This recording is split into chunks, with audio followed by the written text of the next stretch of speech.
get along with, and doesn't really. We have worked together for a year and a couple months, and we haven't had one argument yet. On the that's really hard to do when you're working with somebody and you're tough a competitor as we are. And eventually there's going to be days where you don't agree or something doesn't go right or somebody makes a mistake, and we haven't. We've had those things happen, but we haven't attacked each other, and it's been real good to say that. And he's easy to get along with, and he's a real go-getter, real tough guy that likes to get his job done, likes to do it right. Very good. Now, although not for points, you did win the Sprint Showdown over All-Star Weekend. Racing hard to get in the Sprint All-Star race. You also took one of the segments and had one of the fastest cars out on the track. Does that give you more confidence going into this weekend, and also your decision to use your Sprint All-Star race car in the 600? Did that come after or before last weekend? I really don't know. Steve would probably be the guy to ask about the car, but I knew that was a good car that we had at the All-Star race. I didn't know if we had a better one at the shop or not, but Steve decided to bring that car back, and that's his call. He's the guy that gets to make that decision. We did qualify yesterday. Felt like we had pretty good speed. We only make qualifying runs in practice, so I haven't had the car in race trim this week, but it felt good yesterday, and I'm expecting it to be pretty quick this weekend. And we'll practice tomorrow and find out. Yeah. Very good. Oh, lots of fans excited today. All right, let's rewind. This time last year, you're leading the last lap of the Coca-Cola 600. Yes, but you run out of gas. Is that? Let's think about that. Does that play into your strategy this year, and just in general, how do you feel about fuel mileage races? Well, I think that a lot of our races have the potential to be fuel mileage races because Goodyear makes such a good tire now, and a lot of the fans have noticed probably over the last year or so the tires really don't wear out. We're not really pitting to get tires because we need them as much as you might have seen 5 or 10 years ago. So if you don't have to come and get tires, if the only thing you're really concerned with for the most part is fuel, then you're going to try to pit right inside the fuel window and not come back down pit road for the rest of the race.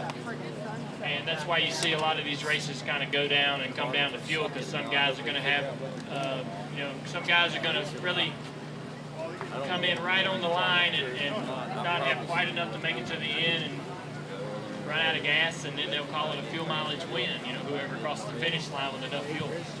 So that's the way the races are kind of going these days. As long as Goodyear keeps making a more durable tire, that's kind of what you're going to see more of. But it was a tough deal last year to come so close. I've been wanting to win it in Charlotte for so long, and we wanted to.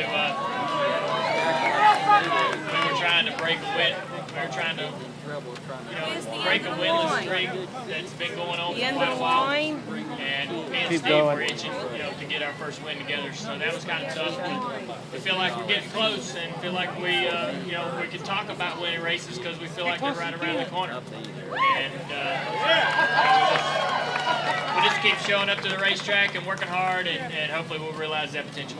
Very good. Now, obviously, you consider Charlotte Motor Speedway somewhat of your hometown track. Still looking to get a points win race there. What are you going to do to celebrate if you're in victory lane on Sunday? I know your fans want to see you there. Well, first thing I'd probably do is try to get Steve to cancel the Tuesday Road Atlanta test. Because we'll probably need that day to recover. But it'll be a great experience if we get an opportunity to win. Obviously, we have a lot of fans there that'll be excited, and our team will be happy, and we'll just celebrate with everybody as long as they want to celebrate. Very good. Now your teammate, Jimmie Johnson. We saw an interesting thing happen when he won the Sprint All-Star race. Rick hopped on the car. What was your thoughts first seeing that? And then from what I hear, Rick will probably never ask to do that again, but let's say you do win this weekend and he says, hey, let me jump on the car. Would you drive him around for your victory lap? I would probably just hop out and let him drive the car around. I'd have to take my insert out so he could get a seat, but He's about twice the size of me, but he knows it.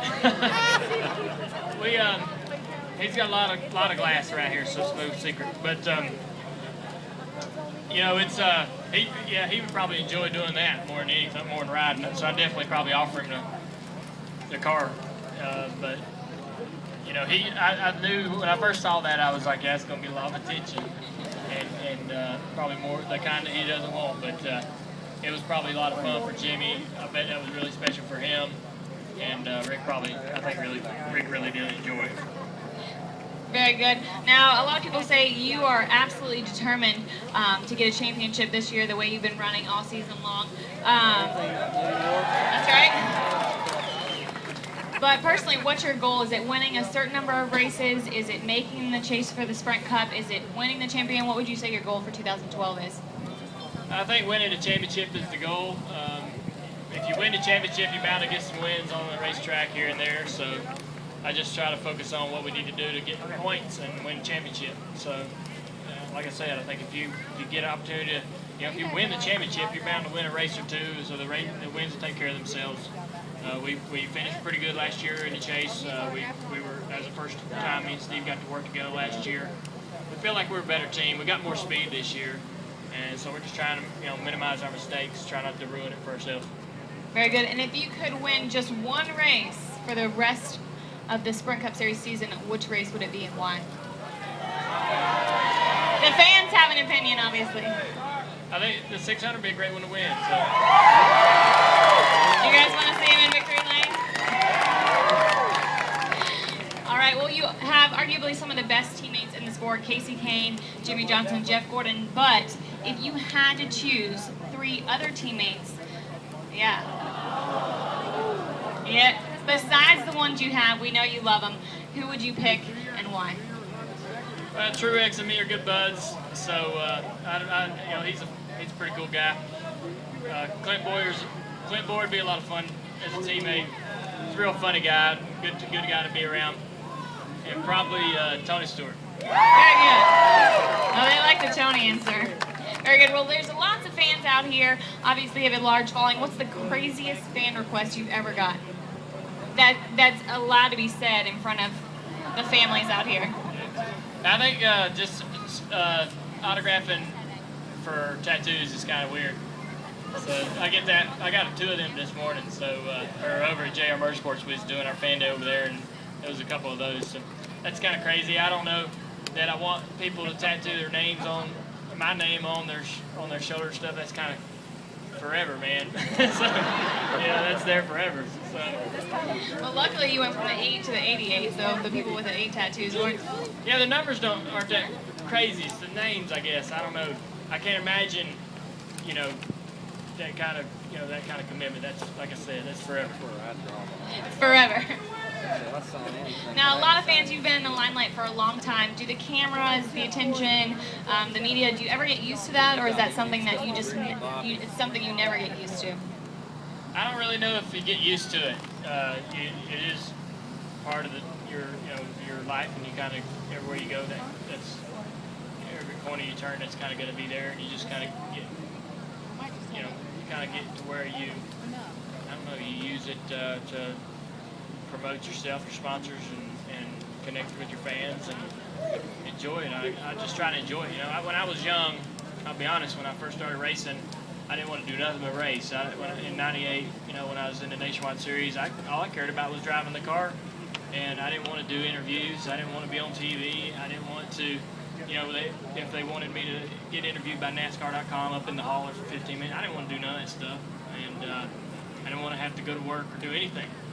And that attitude didn't work out for me too long. That wasn't a flop. All right, well, it's Memorial Day weekend after the race on Sunday. What are your big Memorial Day plans for Monday? I'm gonna hop on my boat, I think, and hit the lake and just kind of cruise, find a cove somewhere, and maybe a little bit of shade to park under, but just turn on the radio. We got a test at Road Atlanta Tuesday for the road course, so we're back to work pretty quick, and that's gonna be it'll be hot in Atlanta, so we'll try to enjoy Monday. Very good. Let's give another big round of applause for Dale Jr. Now, we've got a special treat for you guys coming up. I think, Dale, we're going to have you actually step down to your car right now. We'll get you down there in place. If you guys don't know, like I said, a special treat. Diet Mountain Dew in The Dark Knight Rises. Right teamed here. up for this summer's Batman I think movie. this everybody here is And how online. cool is it that See they what I let mean? Junior This is Nation what they just did to pick me. the paint scheme. You see what I mean? So a big thanks to all the fans that went to DewCrew.com to vote for Dale Jr.'s Batman paint scheme that he'll run next month at Michigan. But you guys have been waiting. Are you ready? With the help of several members of the Dew Crew, here's the first look at the number 88 Diet Mountain Dew Dark Knight Rises National Guard Chevrolet.